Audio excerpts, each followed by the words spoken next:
Gang ആക്ടിവിറ്റിയുടെ ഭാഗം തന്നെയാണെന്ന് നമ്മൾ അനുമാനിക്കേണ്ടിയിരിക്കുന്നു. കാരണം അല്പം മുമ്പ് ഞാൻ ഈ ഒരു ഇരയുടെ സംഭാഷണം കേൾക്കാനിടയായി.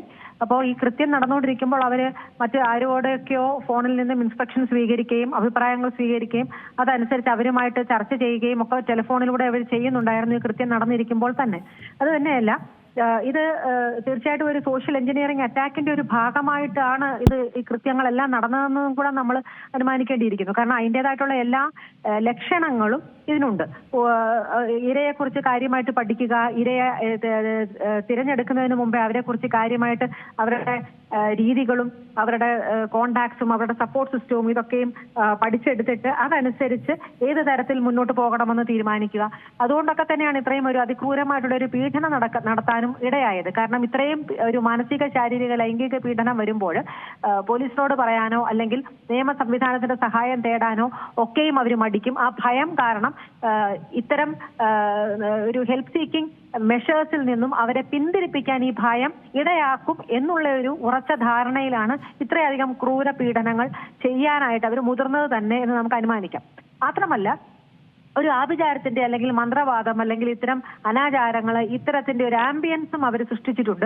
സാധാരണഗതിയിൽ ഇത്തരം ആന്റി സോഷ്യൽ പ്രവണതയിലേക്ക് ഒരു വ്യക്തി പോകുമ്പോൾ ഇത്തരത്തിലുള്ള നമ്മുടെ സമൂഹം അംഗീകരിക്കാത്ത, ഉൾക്കൊള്ളാത്ത, വേണ്ടാത്ത ചില പ്രവണതകൾ അല്ലെങ്കിൽ വേണ്ടാത്ത ഒരു പ്രവർത്തികൾ, ഈ ആഭിചാരം, മന്ത്രവാദം ഉൾപ്പെടെയുള്ളത് അവർ ചെയ്യുന്നത് അവരെ അത്തരം ശക്തികളെ കൂട്ടുപിടിക്കുക എന്നുള്ള ഒരു നിലയിൽ തന്നെയാണ്.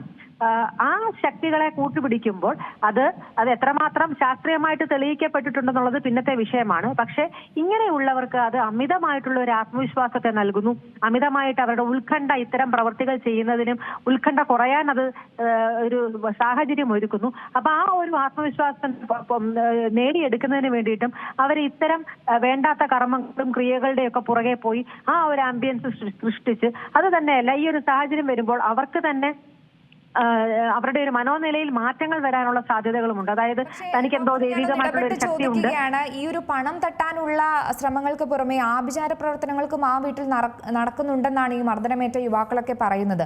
അത്തരത്തിൽ എന്താ പറയുക, ഈ ഒരു വീഡിയോ ഒക്കെ കണ്ട് അവർ ആസ്വദിക്കുന്നതൊക്കെ ആയിട്ടും, അല്ലെങ്കിൽ ആ ദമ്പതികൾ വീഡിയോ ഫോണിൽ പകർത്തുകയും പിന്നീട് അത് ആസ്വദിക്കുകയും, അല്ലെങ്കിൽ ജയേഷിന് അതൊരു ആവേശമായിരുന്നെങ്കിൽ രശ്മി എന്ന പ്രതിസ്ഥാനത്തുള്ള വ്യക്തിക്ക് അതൊരു ഉന്മാദം, അത്തരത്തിലാണ് ഇതിനെ കണക്കാക്കുന്നത്. അപ്പോൾ ഇത്രത്തോളം മനുഷ്യന്റെ മനസ്സിനെ എത്രത്തോളം മാറ്റുന്ന ഒരു ഘടകം അതെന്താണ്? അവരെന്താണ് അതിൽ നിന്നും നേടുന്നത്? അത് തന്നെയാണ് ഞാൻ പറഞ്ഞു വന്നത്. ഇത്തരമുള്ള ആഭിചാര ക്രിയകളും മന്ത്രവാദങ്ങളും ഒക്കെ ചെയ്യുമ്പോൾ അവർക്ക് അത് അമിതമായിട്ടുള്ള ആത്മവിശ്വാസം നൽകുന്നു. ഇപ്പോൾ നമ്മൾ പരീക്ഷ എഴുതുന്നതിന് മുമ്പ് നമ്മൾ പ്രാർത്ഥിക്കുന്നത് എന്തിനാ? ഒരു കോൺഫിഡൻസ് നൽകും. അത് ദൈവം കൂടെ ഉണ്ടെന്നുള്ളൊരു കോൺഫിഡൻസ് ഒരു വ്യക്തിക്ക് നൽകും. ദൈവത്തെ വിളിക്കുന്നത് അതുകൊണ്ടാണ്. രോഗം വരുമ്പോൾ ദൈവത്തെ വിളിക്കുന്നത് അതുകൊണ്ടാണ്. അതേപോലെ തന്നെ അവർ ഇത്തരം പ്രവർത്തികൾ ചെയ്യുമ്പോൾ അവർക്ക് പിടിക്കപ്പെടത്തില്ല, അല്ലെങ്കിൽ അവരുടെ ഉദ്യമം സഫലമാകും എന്നുള്ളൊരു അമിതമായിട്ടുള്ള ഒരു ആത്മവിശ്വാസം ഈ ചാത്തന്മാരെ അല്ലെങ്കിൽ അങ്ങനെയുള്ള ദുഷ്ടശക്തികൾ എന്ന് പറയപ്പെടുന്നവരെ കൂട്ടുപിടിക്കുമ്പോൾ അവർക്ക് ലഭിക്കുന്നു എന്നുള്ള ഒരു വസ്തുതയാണ്.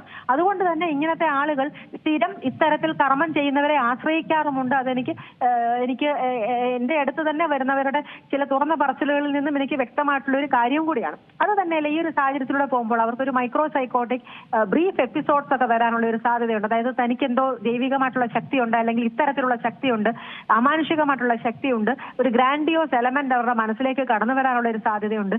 അപ്പോൾ ഇതൊക്കെയും തന്നെ അവരുടെ ഈ പ്രവൃത്തികളെ ചെയ്യുന്നതിനും അല്ലെങ്കിൽ ഏതറ്റം വരെ ചെയ്യുന്നതിനും ഒക്കെ ഉള്ള ഒരു സാഹചര്യം അവർക്ക് ഉണ്ടാക്കി കൊടുക്കുന്നു.